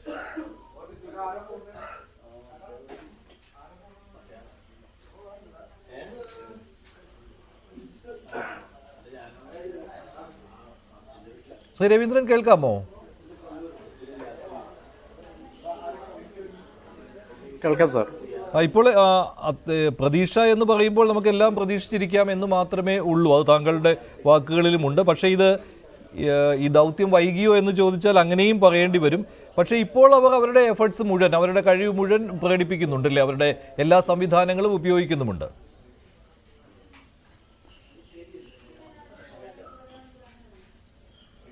അതായത് ഈ ഉദ്യമത്തിൽ ഈ റെസ്ക്യൂ ഓപ്പറേഷൻ തുടങ്ങിയ സമയത്ത് തന്നെ എന്നെ സംബന്ധിച്ച് ഞാൻ ഒരു കാര്യം സൂചിപ്പിച്ചിട്ടുണ്ടായിരുന്നു. കാരണം കരയിലും കായലിലും ഒരേ സമയത്ത് റെസ്ക്യൂ നടത്തണം എന്ന്. കാരണം കരയിൽ നടത്തി അതിൻ്റെ ശേഷം ഒരു റിസൾട്ട് കിട്ടിയിട്ട് അല്ലെങ്കിൽ റിസൾട്ട് യെസ് ഓർ നോ എന്തായാലും ശരി ഡിലേ ആവാനുള്ള സാധ്യതയുണ്ട്. അപ്പോൾ അതുകൊണ്ടാണ് ഞാൻ ഒന്ന് ഇടപെട്ടോട്ടെ. ശ്രീ ഇന്ദ്രബാലൻ സാർ ഇപ്പോൾ ലൈവായിട്ട് ചേരുന്നുണ്ട്, അദ്ദേഹം കണക്റ്റഡ് ആണ്. ശ്രീ ഇന്ദ്രബാലൻ സാർ, ഈ രാത്രിയിലെ ഡ്രോൺ പരിശോധന അത് ബുദ്ധിമുട്ടുള്ള കാര്യമായി മാറിയിട്ടുണ്ടല്ലേ? ഇപ്പോൾ നല്ല മഴ പെയ്യുന്നു അല്ലേ? മഴ മാത്രമല്ല പെയ്തൊരു സ്കോൾ പറഞ്ഞൊരു സഡൻ ആയിട്ട് വന്നു, ഒരു ക്ലൗഡ് ബസ്റ്റ് പോലെ. അത് കാരണം നമ്മൾ we are not prepared for that. അപ്പോൾ ഹിറ്റായിട്ട് നമ്മുടെ ഗ്രൗണ്ട് സ്റ്റേഷൻ തന്നെ കുറച്ച് ബാഡ്ലി ഹിറ്റ് ആയിട്ടുണ്ട്. അപ്പോൾ നമ്മളതിനെ റിക്കവർ ചെയ്തിട്ട് എല്ലാം റെഡിയാക്കാൻ നോക്കാൻ. അപ്പോൾ ഇത് രാത്രി തുടരാൻ പറ്റുമെന്ന് തന്നെയാണ് ഈ ബോഡി ഹീറ്റ് ഈ കൂളർ ടെമ്പറേച്ചറിൽ കണ്ടെത്തുക ഇല്ലേ? ആ ഒരു പരിശോധനയല്ലേ ഇനി ഇതിൽ ബാക്കിയുള്ളൂ? അതും ചെയ്യണം, പിന്നെ അത് ഒന്ന് ചെയ്യണം ഡെഫിനറ്റ്ലി. പിന്നെ നമ്മുടെ മൂന്നാമത്തെ ലൊക്കേഷൻ ബാലൻസ് ആയിരുന്നു. അത് നമ്മൾ ലോജിക് വെച്ചിട്ട് അതിന്റെ ഒരു അസസ്മെന്റ് ചെയ്തിട്ടുള്ളൂ. അതിനെ പ്രോപ്പറായിട്ട് റൺ ചെയ്യാൻ പറ്റില്ല, ഡ്രോൺ റൺ ചെയ്യാൻ പറ്റിയിട്ടില്ല. അത് നമ്മൾ രാത്രി ചെയ്യാൻ നോക്കുമായിരുന്നു. പക്ഷെ ഇപ്പോൾ അതെങ്ങനെ നമ്മൾ റെഡിയാക്കിയിട്ട് ചെയ്യാൻ പറ്റും, അതൊരു ഭയങ്കര ക്വസ്റ്റ്യൻ മാർക്കായി പോയി ബിക്കോസ് ഓഫ് ഡാമേജ്. അല്ല, മൂന്നാമത്തെ സ്പോട്ട് എന്ന് പറയുന്നത് അത് അർജുന്റെ ട്രക്ക് തന്നെയാണ് എന്നുള്ള ആ ഒരു കൺക്ലൂഷനിലേക്ക് എത്തിയിട്ടില്ലേ സാർ ഇപ്പോൾ? അത് ഡെഫിനറ്റ്ലി എത്തിയിട്ടുണ്ട് ആ കൺക്ലൂഷന്. പക്ഷെ നമുക്ക് വി ഹാവ് ടു കണ്ടിന്യൂ, നമുക്ക് ഫുൾ കമ്പയർ ചെയ്യണം. അതാണ് നമ്മുടെ ഡേറ്റാബേസ് പറയുന്നത്. സോ നമ്മുടെ ടെക്നിക്കൽ പ്രൊസീജിയർ വിൽ കണ്ടിന്യൂ. അതായത് ആ എങ്ങനെയാണ് ട്രക്ക് കിടക്കുന്നത് അങ്ങനെയാണ് ആ ഒരു പൊസിഷനൊക്കെ ഇനി അനലൈസ് ചെയ്യണം അല്ലേ? കറക്റ്റ്. അതിനായിട്ട് നമുക്ക് second type of drone run ചെയ്തിട്ട് second type of scanning system modify ചെയ്യണം. ബിക്കോസ് ഓരോ ടൈപ്പ് ഓഫ് സ്കാൻ സിഗ്നലിന്റെ ഓരോ ടൈപ്പ് നമുക്ക് റിഫ്ലക്റ്റഡ് സിഗ്നേച്ചർ കിട്ടും. അപ്പൊ നമുക്ക് എങ്ങനത്തെ സിഗ്നേച്ചറാണ് നമ്മൾ നോക്കുന്നത്? പ്രൊഫൈലിംഗ് വേറെ ഡിഫറെന്റ് സിഗ്നേച്ചേഴ്സ് ആണ്, വെറും ഡെപ്തിന് വേറെ സിഗ്നേച്ചർ ആണ്, വെറും ഒരു ജനറൽ ഐഡിയ കിട്ടാനായിട്ട് വേറെ സിഗ്നേച്ചർ ആണ്. അതൊരു സെൻസിറ്റിവിറ്റി മാറ്റും. സോ ആ റൺസ് ഒക്കെ വേറെ റൺസ് ആണ്. അത് രാത്രി ചെയ്യാൻ നോക്കുമായിരുന്നു, but we have suffered a bit of a problem. ഇപ്പൊ ഈ 2ഉം 3ഉം സ്പോട്ടുകൾ തമ്മിലുള്ള ഒരു കമ്പാരിസണിലെ ഒരു ബുദ്ധിമുട്ടാണോ ഇപ്പോൾ ഉള്ളത് സാർ? കാരണം രണ്ടാമത്തെ സ്പോട്ട് ആ ടാങ്കർ ലോറിയുടെ ക്യാബിൻ, മൂന്നാമത്തെ സ്പോട്ട് അർജുന്റെ ലോറി. അതിൽ ഇപ്പോഴും ഒരു കൺക്ലൂഷൻ ഇല്ല, എന്റെ കൺക്ലൂഷനിലേക്ക് വരാൻ പറ്റിയിട്ടില്ല അല്ലേ? അതന്നെ, അത് നമ്മൾ നൈറ്റിൽ അനലൈസ് ചെയ്തിട്ട് നെക്സ്റ്റ് ടുമോറോ മോർണിംഗ് അവർ കൊടുക്കും. അതിനെ കൃത്യമായിട്ട് പറയാനായിട്ടാണ് ഈ റീറൺ ചെയ്യാൻ നോക്കുന്നത് നമ്മൾ. പ്ലസ് അത് മാത്രമല്ല, ടാങ്കർ കൺഫേം ആയാൽ അതിന്റെ എങ്ങനെയാ അത് കടക്കുന്നത്, നമ്മൾ ഡൈവേഴ്സ് പോകണമെങ്കിൽ ഏത് റൂട്ടാ പോകേണ്ടത്, അവർക്ക് എന്താ ഇൻഫർമേഷൻ കൊടുക്കാൻ പറ്റും, അതിലും നമ്മൾ വർക്ക് ചെയ്യാനായിരുന്നു പ്ലാൻ. ഇന്ന് രാത്രിയിൽ അപ്പോൾ ഈ ഒരു തടസ്സം നീങ്ങിക്കഴിഞ്ഞാൽ ഇന്ന് തന്നെ അത് നടത്തും അല്ലേ?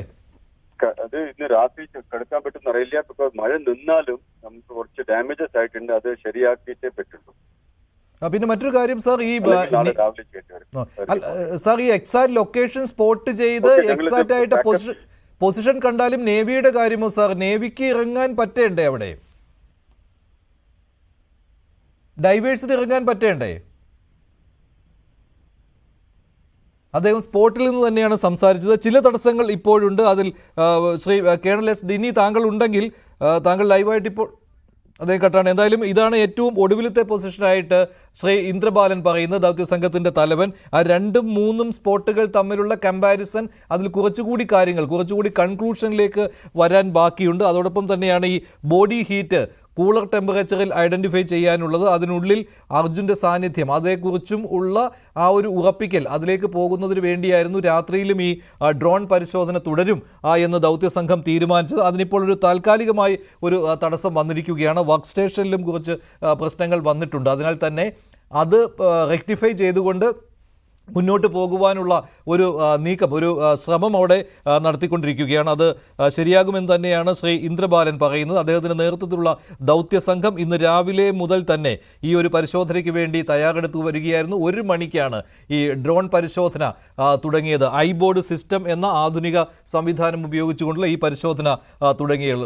ശ്രീ രവീന്ദ്രൻ, താങ്കൾ സംസാരിച്ചുകൊണ്ടിരുന്നപ്പോൾ വീണ്ടും എനിക്ക് ഇടപെടേണ്ടി വന്നു. അത് ഇന്ദ്രബാലൻ സാർ ലൈവായിട്ട് വന്നതുകൊണ്ടാണ്. താങ്കൾ തുടർന്നോളൂ. എങ്ങനെയാണ് ഇന്നത്തെ ഈ ദൗത്യത്തെ താങ്കൾ കാണുന്നത്?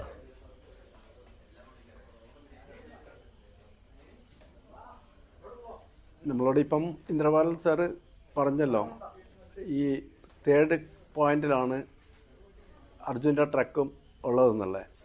ആ 3rd പോയിന്റിൽ അർജുൻ്റെ ട്രക്ക് ഉണ്ടെങ്കിൽ ആ ട്രക്കിൻ്റെ ക്യാബിൻ വേർപെട്ടിട്ടില്ല എന്നുള്ളതാണ് മനസ്സിലാക്കുന്നത്. ആ വിധത്തിലാണ് നമുക്കറിയാൻ കഴിഞ്ഞത്. ഇപ്പോൾ നമുക്കുള്ള ഒരു തടസ്സം അവിടുത്തെ അടിയൊഴുക്കാണ്. അടിയൊഴുക്ക് അവരുടെ വിങ്ങിൻ്റെ ടെക്നിക്കൽ ക്വാളിഫിക്കേഷൻ അനുസരിച്ച് എങ്ങനെ ചെയ്യാൻ പറ്റും എന്നുള്ളതിനെപ്പറ്റി എനിക്കറിവില്ല. എങ്കിൽ പോലും ഞാൻ മനസ്സിലാക്കുന്നത് ആ സ്പോട്ട് കാണുന്ന സമയത്ത്, ഞങ്ങൾ വ്യൂവിൽ കാണുന്ന സമയത്ത് അവിടെയുള്ള മല ഇടിഞ്ഞ് നദിയുടെ സെൻറ്ററിൽ ഒരു ദ്വീപ് പോലെ ആയിട്ടുണ്ട്. ആ ദ്വീപ് പോലെ വന്നതിന് ശേഷം അതിൻ്റെ സെൻട്രൽ അത്രയും ഈ ഫ്ലോ വന്ന് ബ്ലോക്കായിട്ട് അത് രണ്ട് ഭാഗത്തേക്കും മിക്കവാറും കുത്തൊഴുക്കായിട്ട് പോകാനുള്ള സാധ്യത ഉണ്ടോ എന്നുള്ളത് നമുക്കറിയാൻ പറ്റില്ല. പക്ഷേ അങ്ങനെ ഒരു സംശയം ഇല്ലാതില്ല. എങ്കിൽ പോലും അതിനുള്ള മാർഗങ്ങളെല്ലാം ഇവർ കണ്ടെത്തിയിട്ടുണ്ടാവും എന്നാണ് നമ്മൾ ഉദ്ദേശിക്കുന്നത്.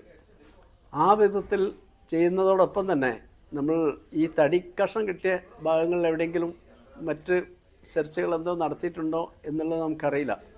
നമ്മൾ ഓരോ സമയത്തും ഡിലേ ആയി പോകുന്ന ഒരു സമ്പ്രദായമാണ് കാണുന്നത്. കാരണം ഇന്ന് നമ്മൾ എന്താണെന്നുണ്ടെങ്കിൽ മിക്കവാറും സ്കൂബ ഡൈവേഴ്സ് അടിയിലിറങ്ങി ഇത് സ്ഥിരീകരിക്കും, അല്ലെങ്കിൽ ക്യാബിനകത്ത് ആളുണ്ടോ അല്ലെങ്കിൽ ട്രക്ക് ഇത് തന്നെയാണോ എന്നുള്ളത് സ്ഥിരീകരിക്കും എന്നായിരുന്നു നമ്മൾ പ്രത്യാശിച്ചിരുന്നത്. ശരി, ഞാൻ ഒന്ന് ഇടപെടുകയാണ്. ഇപ്പോൾ KM അഭിജിത്ത് അദ്ദേഹം അവിടെ ഉണ്ട്, ഈ സ്പോട്ടിൽ ഉണ്ട്. ഇന്ന് രാവിലെ മുതൽ തന്നെ അദ്ദേഹം ഉണ്ടായിരുന്നു അവിടെ. ശ്രീ അഭിജിത്ത്, ഇന്നത്തെ ഈ പ്രവർത്തനം ഇതിനെക്കുറിച്ച് താങ്കൾ എങ്ങനെയാണ് കാണുന്നത്? രാവിലെ മുതൽ തന്നെ ഇവരുടെ ഈ ഐബോർഡ് പരിശോധനയും അതുപോലെ തന്നെ അതിനുശേഷമുള്ള വിലയിരുത്തൽ, ഇതേക്കുറിച്ചൊക്കെ താങ്കൾക്ക് കൂടുതൽ കാര്യങ്ങൾ അറിയാമല്ലോ, ഒന്ന് വിശദീകരിക്കുക അവിടുത്തെ കാലാവസ്ഥയും.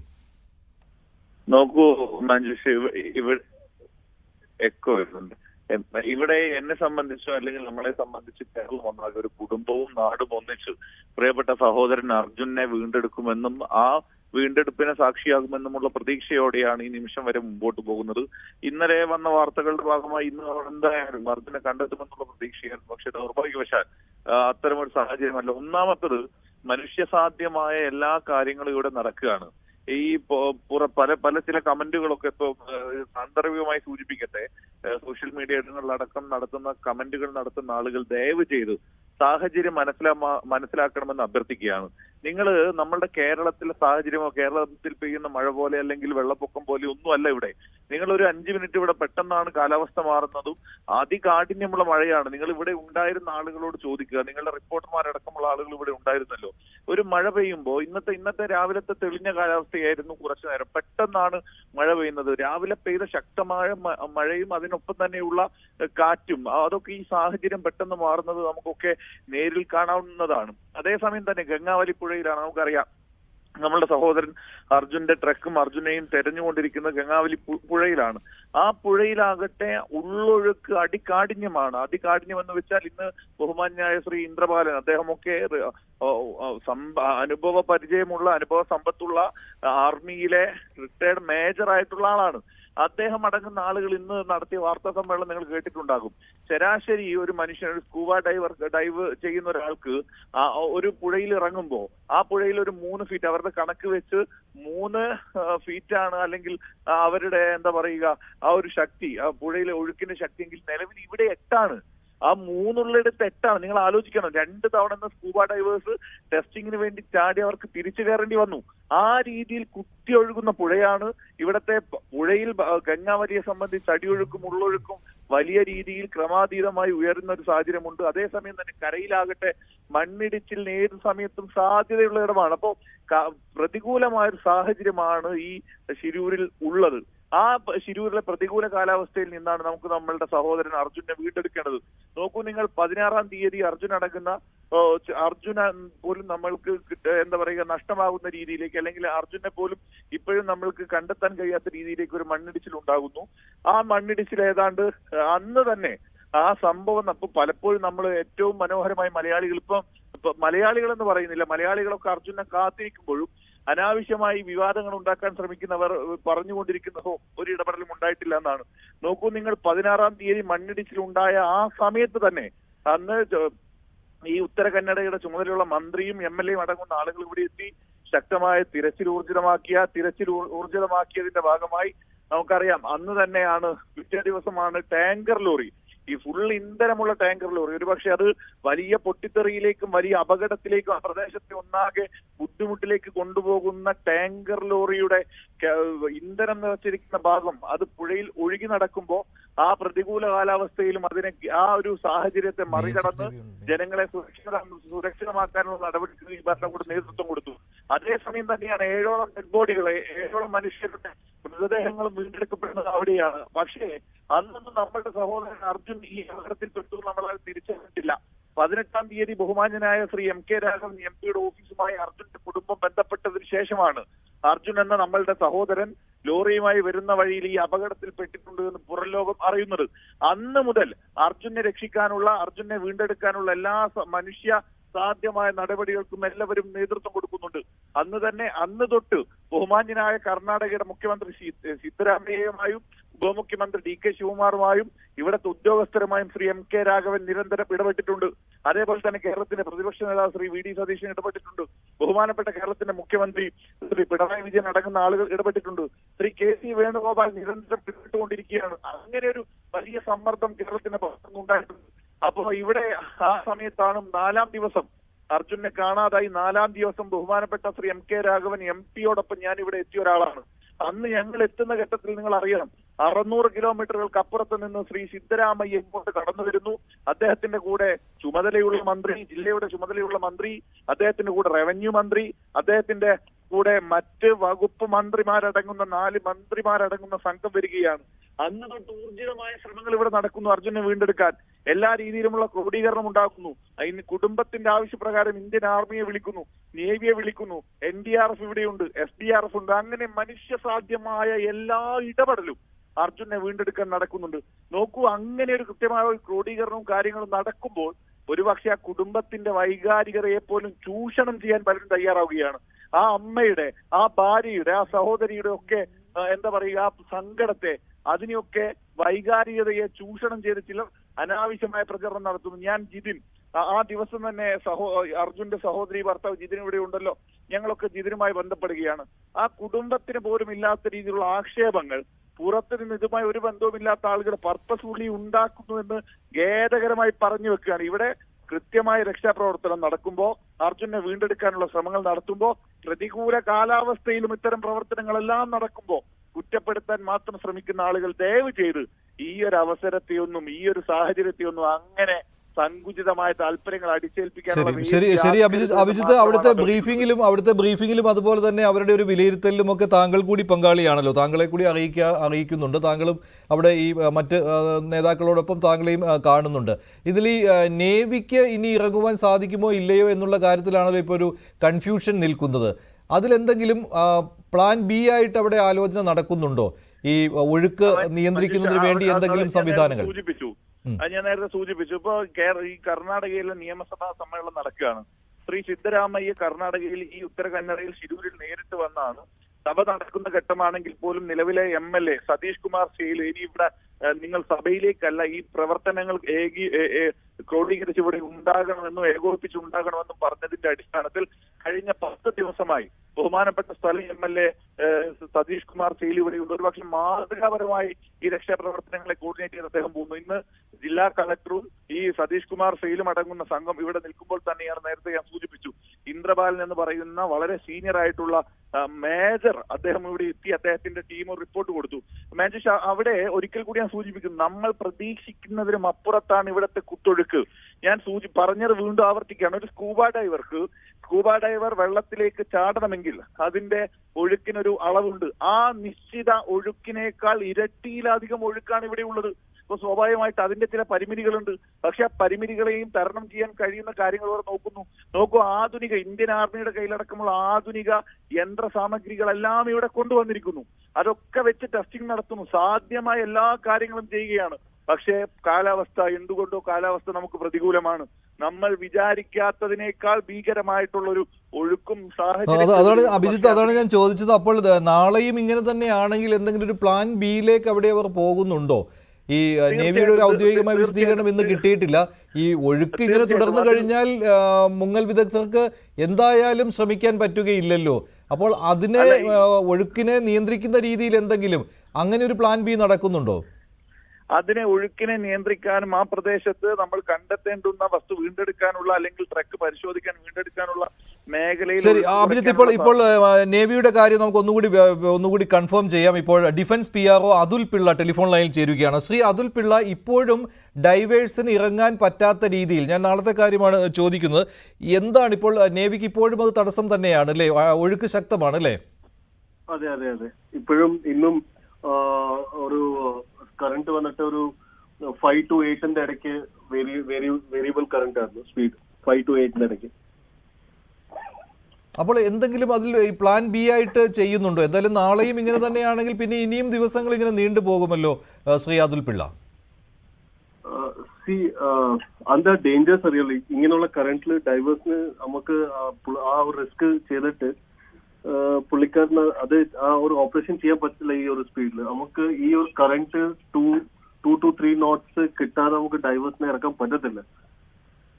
അപ്പോൾ അത് നാച്ചുറലായിട്ട് അങ്ങനെ കറണ്ട് കുറയുന്നത് വരെ, ഈ ഒഴുക്കിന്റെ ശക്തി കുറയുന്നത് വരെ കാത്തിരിക്കുക എന്നല്ലേ പറ്റുകയുള്ളൂ. അപ്പോൾ ഞാൻ പറഞ്ഞല്ലോ, വെള്ളത്തിനകത്ത് നമുക്ക് രണ്ട് വഴിയുണ്ട് വെള്ളത്തിനകത്ത് എന്തുവാന്നുള്ള കാണാൻ. ഒന്ന് വിത്ത് ഐസ്, അത് നമുക്ക് അവിടെ കാണാൻ പറ്റുന്നില്ല. ഐസും ക്യാമറയും വെച്ച് നമുക്ക് കാണാൻ പറ്റില്ല അവിടെ എന്തോ ഉള്ളതെന്ന്. അത്രയ്ക്ക് വിസിബിലിറ്റി 0 ആണ്. സെക്കൻഡ് ഓപ്ഷൻ നമ്മുടെ അടുത്തുള്ളത് ഡൈവേഴ്സിനെ വിടുവാണ്. ഈ 2 ഓപ്ഷൻ അല്ലാതെ മൂന്നാമത്തെ ഒരു ഓപ്ഷൻ ആസ് ഓഫ് നൗ ഇത്ര ഷോർട്ട് ഇതില് we have to wait for with respect to naval operations ആണ് ഞാൻ പറയുന്നത്. അതെ എനിക്ക് മനസ്സിലായി, അതെനിക്ക് മനസ്സിലായി അതിൽ. പക്ഷേ ഇതിപ്പോൾ ഇവർ സ്പോട്ട് ചെയ്തിട്ടുണ്ട്. അപ്പോൾ അത് ഡൈവേഴ്സിന് കൂടി ഫേവർ ആയിട്ടുള്ള രീതിയിലാണല്ലോ ഇവരിത് ദൗത്യസംഘം സ്പോട്ട് ചെയ്തിരിക്കുന്നത്. ഈ മൂന്നാമത്തെ പോയിന്റിൽ ഈ ട്രക്ക് വിത്ത് ദ ക്യാബിൻ ഉണ്ട് എന്നുള്ളത്, അതിൽ കുറച്ച് കൺഫർമേഷൻ മാത്രമേ ഇനി വരാൻ ബാക്കിയുള്ളൂ. പക്ഷെ അങ്ങനെ വന്നാൽ പോലും, ആ കൺഫർമേഷൻ കിട്ടിയാൽ പോലും അത് ഡൈവേഴ്സിന് ഫേവർ ആണെങ്കിൽ പോലും ഫേവർ അല്ലാത്ത കാര്യം ഇവിടെ നിലനിൽക്കുകയാണ് അല്ലേ? ഇങ്ങനെ ഡൈവിംഗ് ബുദ്ധിമുട്ടാണ്. അതെ ഡൈവിംഗ് ബുദ്ധിമുട്ട്. ഇങ്ങനെ ഈ ഒരു കറന്റിൽ ഡൈവ് ചെയ്യുന്നത് ഒരു ഡേഞ്ചറസ് ഒരു സിറ്റുവേഷൻ. അപ്പോൾ അതിൽ പ്ലാൻ ബി ആലോചിക്കേണ്ടത് ഡിസ്ട്രിക്ട് അഡ്മിനിസ്ട്രേഷൻ ആണ് അല്ലേ? എന്തെങ്കിലും തടയണ സംവിധാനമോ അങ്ങനെ എന്തെങ്കിലും കൊണ്ടുവരിക എന്നുള്ളത്. അതെ അതെ അതെ അതിൽ നേവിക്ക് അതിൽ മറ്റു പങ്കാളിത്തമൊന്നുമില്ല. നേവിയോട് ആവശ്യപ്പെട്ടാൽ ഈ ഒരു നോട്ട്സിന്റെ കാര്യം, ഈ നോട്ട്സ് 2 to 3 കറണ്ട് 2 to 3 എങ്കിലും ആകുന്നത് വരെ നിങ്ങൾക്കത് സാധ്യമല്ല. ഇല്ല 2 to 3 knots വരാതെ ഡൈവേഴ്സിനെ നമുക്ക് ഇറക്കാൻ പറ്റത്തില്ല. ബിക്കോസ് ഈ പുള്ളിക്കാരൻ പോകുന്നത് വിത്ത് ഓൾ ദിസ് ഈ എന്താ പറയുക ഡൈവിംഗ് എക്യുപ്മെന്റ്സും കൊണ്ട്. അപ്പൊ പുള്ളിക്കാരൻ അവിടെ ഫ്ലാപ്പും ചെയ്തുകൊണ്ടിരിക്കണം, പ്ലസ് പുള്ളിക്കാരൻ പോകുന്ന ടാസ്കിങ്ങും ചെയ്തിട്ട് ആ ഒരു ഡെസിഗ്നേറ്റഡ് സ്പോട്ടിൽ പോയിട്ട് പുള്ളിക്കാരൻ ആ ഡെസിഗ്നേറ്റഡ് സ്പോട്ടിൽ ഒരു ലൈൻ ഇട്ടിട്ട് പിരിച്ച്, so that next time dive ചെയ്യുമ്പോൾ ആ ലൈൻ പിടിച്ച് പോകാൻ വേണ്ടിയിട്ട് അതൊക്കെ പുള്ളിക്കാരൻ ചെയ്യണം. ഇതൊക്കെ ചെയ്യാൻ വേണ്ടി പുള്ളിക്കാരൻ ആ ഫേവറബിൾ സിറ്റുവേഷൻ വേണം.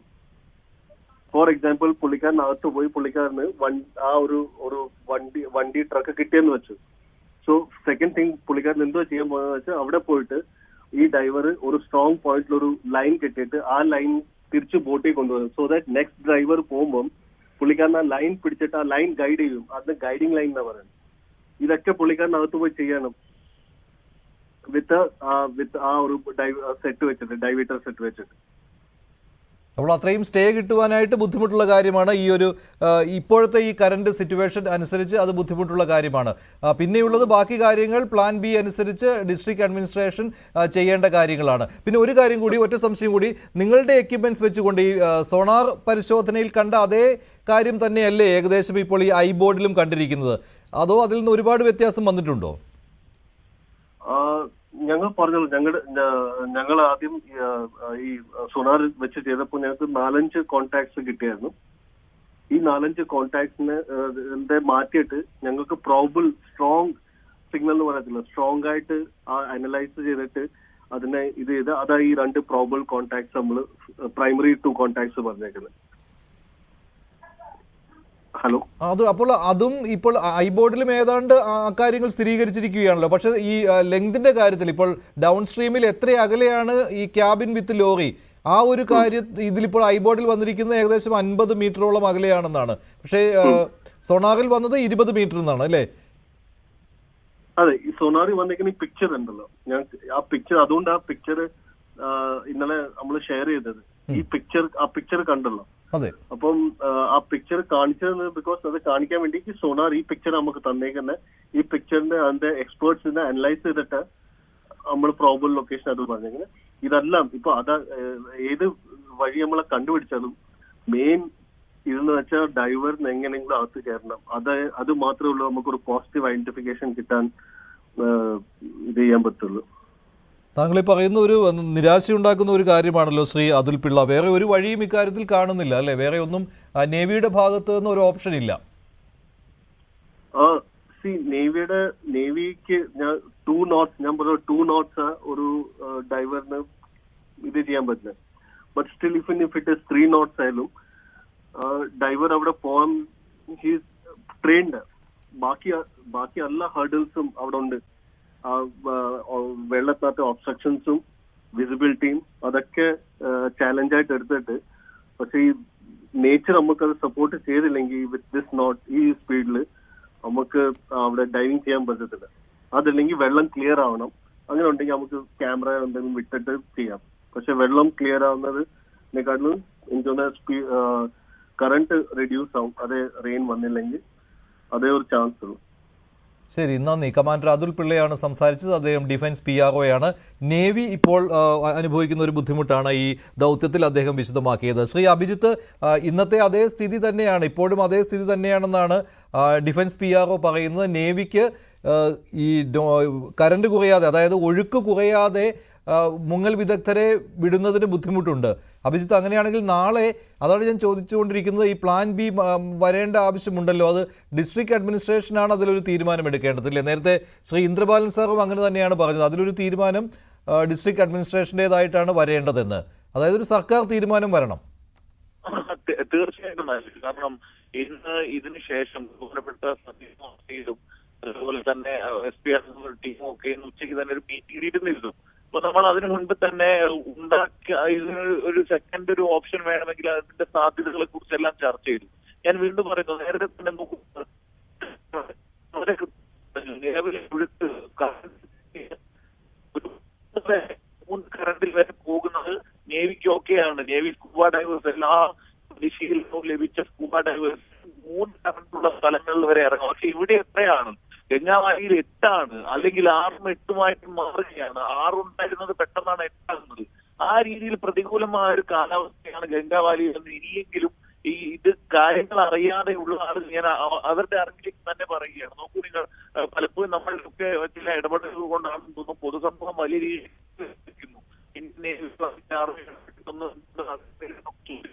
അതിന്റെ സാഹചര്യങ്ങൾ നമുക്ക് അതുകൊണ്ടാണ് ഞാൻ വീണ്ടും ആവർത്തിക്കുന്നത്.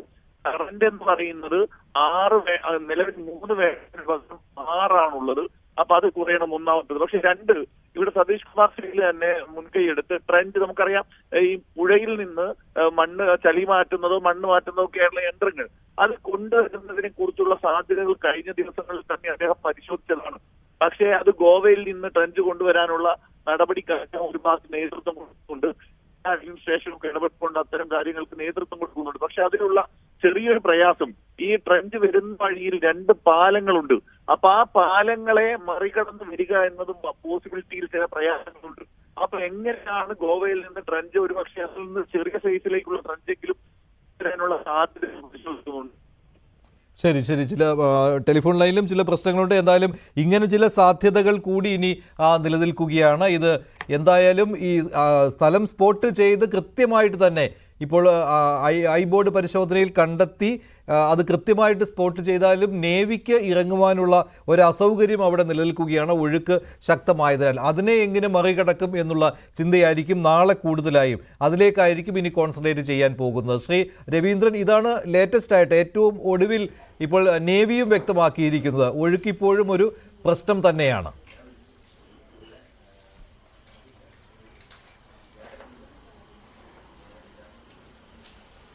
ശ്രീ അതുൽ പിള്ളയും അതേപോലെ തന്നെ ശ്രീ അഭിജിത്തും സൂചിപ്പിച്ച പോലെ അവിടുത്തെ കാലാവസ്ഥ വളരെ മോശമാണെന്ന് പറഞ്ഞു. എന്നാൽ ഈ വിധത്തിൽ മുന്നോട്ട് പോയാൽ നാളെ ഏത് വിധേനയായിരിക്കും ഒരു സെക്കൻഡ് ഓപ്ഷൻ എന്നുള്ളത് മനസ്സിലാവുന്നില്ല. അപ്പോൾ അതിനെന്തെങ്കിലും നമ്മൾ ഇന്ന് പ്ലാൻ ചെയ്തിട്ടുണ്ടോ അല്ലെങ്കിൽ ഇവർ പ്ലാൻ ചെയ്തിട്ടുണ്ടോ എന്നറിയില്ല. കാരണം ഈ സ്ക്വാഡ് അല്ലെങ്കിൽ ഈ റെസ്ക്യൂ ഓപ്പറേഷൻ നടത്തുന്ന വിങ് അവർ എനിവേ നാളേക്കുള്ള ഇന്ന് പ്ലാൻ ചെയ്ത ഇതിന് എന്തെങ്കിലും പ്രയാസങ്ങൾ വരികയാണെങ്കിൽ സെക്കൻഡ് ഓപ്ഷൻ എന്നുള്ള നിലയ്ക്ക് എന്തോ കണ്ടിട്ടുണ്ടോ എന്നുള്ളത് മനസ്സിലാവുന്നില്ല. അപ്പോൾ അത് നമ്മുടെ ആകാംക്ഷയോടു കൂടിയാണ് ചോദിക്കുന്നത്. കാരണം അങ്ങനെയുണ്ടെങ്കിൽ എനിവേ ഇത് ഫെയിലിയർ ആവുകയാണെങ്കിൽ തന്നെ നെക്സ്റ്റ് നമ്മുടെ ഈ റെസ്ക്യൂ ഓപ്പറേഷൻ നടത്താനുള്ള ഒരു സാധ്യത ഉണ്ടല്ലോ. അപ്പം ഇത് നമുക്ക് അങ്ങേയറ്റം പ്രതീക്ഷ നൽകും എന്ന് ഇന്ന് കരുതിയിരുന്നായിരുന്നു. പക്ഷെ അതിലുള്ള ഓരോ ടാഗ് ചെയ്ത് ഓരോ ദിവസവും ഇങ്ങനെ പോകുമ്പോഴുള്ള ഒരു പ്രയാസം കൊണ്ടാണ് ആ കാര്യം പറയുന്നത്. അവിടെ സാഹചര്യം വളരെ മോശമാണ്. അവിടെ ഇത്തരം മിഷനറികൾ വന്നിട്ട് പോലും നമുക്ക് വേണ്ടത്ര വിശ്വാസയോഗ്യമായുള്ള വിധത്തിൽ ആ നദിയിൽ ഇറങ്ങാനോ അല്ലെങ്കിൽ മറ്റുള്ള കാര്യങ്ങൾ ചെയ്യാനോ സ്കൂബ ഡൈവിങ്ങിന് പോലും കഴിയുന്നില്ല എന്ന് പറയുമ്പോൾ നിർഭാഗ്യകരമെന്ന് പറയട്ടെ, നമ്മളുടെ ഒരു വിങ് ഈ വിധത്തിലാവുമ്പം നെക്സ്റ്റ് എന്ത് ചെയ്യാൻ പറ്റും എന്നുള്ളതാണ് നമ്മളെ ചോദ്യചിഹ്നം. ശരി, നാളെ ഈ ചോദ്യമായിരിക്കും വരിക. എന്തായാലും ഇക്കാര്യത്തിൽ ഡിസ്ട്രിക്ട് അഡ്മിനിസ്ട്രേഷൻ ഒരു തീരുമാനം എടുക്കും. അത് നമുക്ക് അതിനുവേണ്ടി കാത്തിരിക്കാം എന്താണ് ആ തീരുമാനം എന്ന്. എന്തായാലും ഈ സ്പോട്ട് ഐഡന്റിഫൈ ചെയ്ത് കഴിഞ്ഞാൽ പിന്നെ പുഴയിൽ ഇറങ്ങി ഈ ക്യാബിനിൽ അർജുനുണ്ടോ എന്ന കാര്യത്തിൽ കൂടുതൽ കൺഫർമേഷൻ വരുത്തേണ്ടി വരും. അങ്ങനെ ഈ അതിന് ദൗത്യത്തിൻ്റെ ഒരു അവസാന ഘട്ടത്തിലേക്ക് എത്തുമ്പോഴാണ് ഓരോരോ തടസ്സങ്ങൾ വന്നുകൊണ്ടേയിരിക്കുന്നു. അതിലേറ്റവും പ്രധാനപ്പെട്ടത് കാലാവസ്ഥ വീണ്ടും മോശമാകുന്നു എന്നതാണ്. കൂടുതൽ അപ്ഡേറ്റ്സുകൾ ഒരിടവേളയ്ക്ക് ശേഷം.